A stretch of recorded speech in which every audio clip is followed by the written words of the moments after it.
During the battle rounds of The Voice, artists are frequently put to the test, pushed to their limits, and challenged in ways that they might not have anticipated when they first came onto the stage.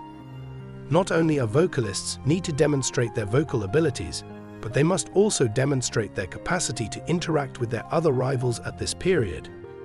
Barry Jean Fontenot and Kaiya Hamilton gave a rendition of Cry to Me by the renowned Solomon Burke during season 27 of Battle. This performance is considered to be one of the most memorable and unforgettable performances in the history of the competition. The coaches and the audience were simultaneously on the edge of their seats as a result of their performance, which was not just a demonstration of technical brilliance, but also a moment of profound emotion. This was more than just another occasion for Barry Jean Fontenot to exhibit his voice.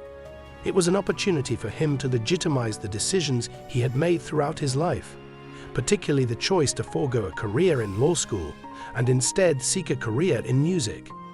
Barry had always dreamed of a larger stage, a platform where he could finally convince the world that his decision to walk away from a more traditional career path was the right one. He had spent years substitute teaching at a trade school, and he had always dreamed of a bigger stage. We were under a lot of strain, and the stakes were really high. However, when Barry was matched with Kaiya Hamilton, a great singer whose voice had the ability to move listeners to tears, he found that he was tested in more ways than he could have possibly anticipated. The ballad Cry to Me that they were going to sing was an emotional ballad that needed not just vocal perfection, but also a profound emotional connection from the performer. It was a challenging task to bring the original music by Solomon Burke to life, because it was strong, soulful, and heartbreaking by nature. Despite this, Barry and Kaiya threw themselves into the situation with everything they had. It was none other than the amazing Cynthia Erivo who provided Barry with voice instruction in order to get him ready for the battle.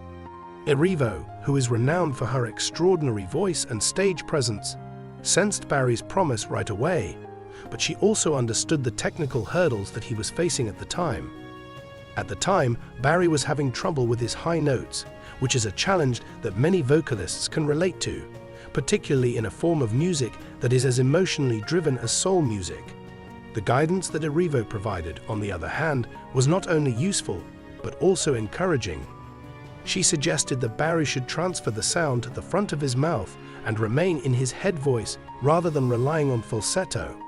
By making this slight adjustment, Barry would be able to exert a greater degree of control over his voice, which would result in the notes being more distinct and powerful, and eventually it would enable him to utilize the full potential of his range.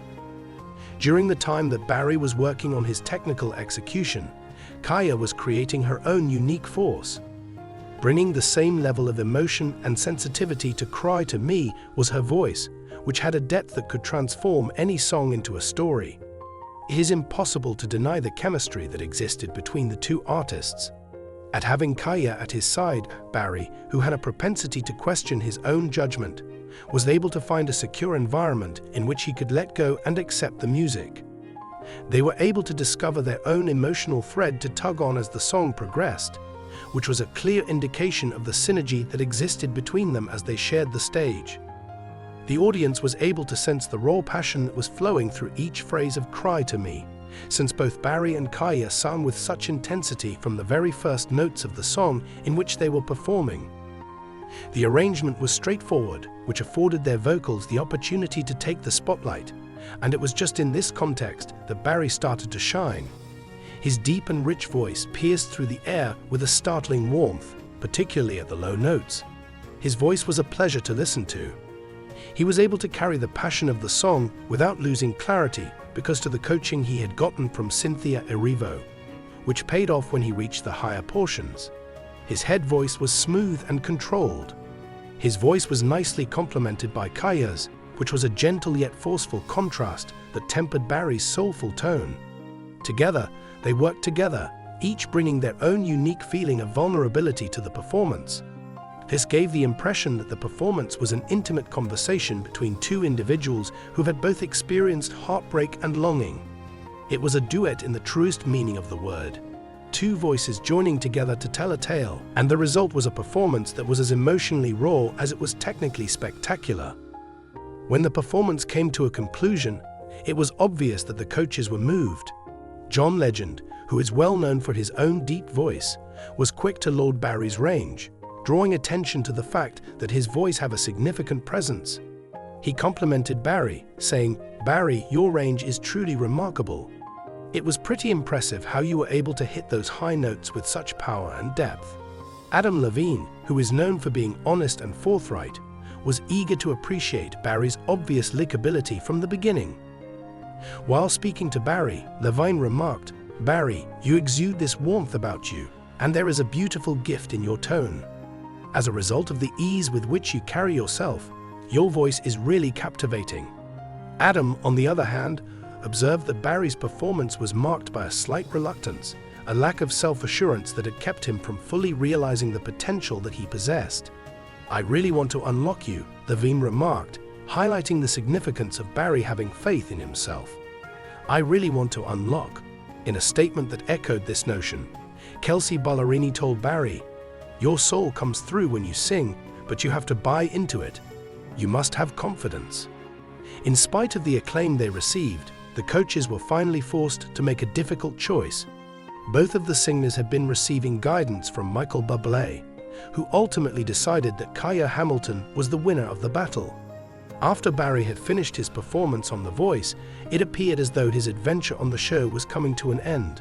But in a moment that stunned everyone, Kelsey Ballerini promptly pushed her steal button, and then Michael Bublé hit his save button. Both of these incidents occurred simultaneously. It was quite evident that both coaches were aware of Barry's potential and were not prepared to allow him off the team. A smirk appeared on the face of the host, Carson Daly, as he replied, "You are not going anywhere, young man," and the audience immediately began to applaud.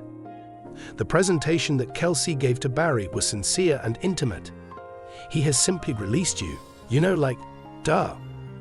I want to help cultivate that soul in you, and I want to help you find that confidence," Ballerini said with a grin, but her tone changed as she continued. "I want to help you find that confidence." The pitch addressed the precise issue that had been preventing Barry from moving forward, which was his lack of confidence in his own capabilities. It was a pitch that talked directly to Barry's concerns at the time. Despite being less complicated, Bublé's presentation was just as powerful. He continued, "I hope that in the time that we've spent together, I've shown you who I am." And then he left the decision up to Barry to choose.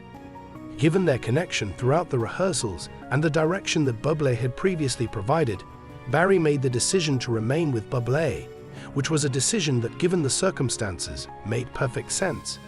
It was at that precise time that Bublé revealed that Barry brought to mind the legendary Sam Cooke, a comparison that struck a chord with the musician on a profound level. Not only was Barry Jean Fontenot's performance in the battle with Kaiya Hamilton a defining moment for him, but it was also a transformative moment for the entire competition. Despite the fact that he did not emerge victorious from the battle, the experience laid the groundwork for the subsequent chapter in his life. It was a moment of self-realization and growth. Barry was in a position to gain the self-assurance he needed in order to fully embrace his potential because Bublé was representing him as his mentor. "There will be more Barry Jeans in the future," said Bublé. And if this battle was any indicator, this exceptionally gifted artist was already well on their way to reaching their full potential. The journey that Barry took on The Voice was about more than simply singing. It was about discovering who he was, having faith in his talent, and having the conviction that he was deserving of the stage. Cry to Me was more than simply a song.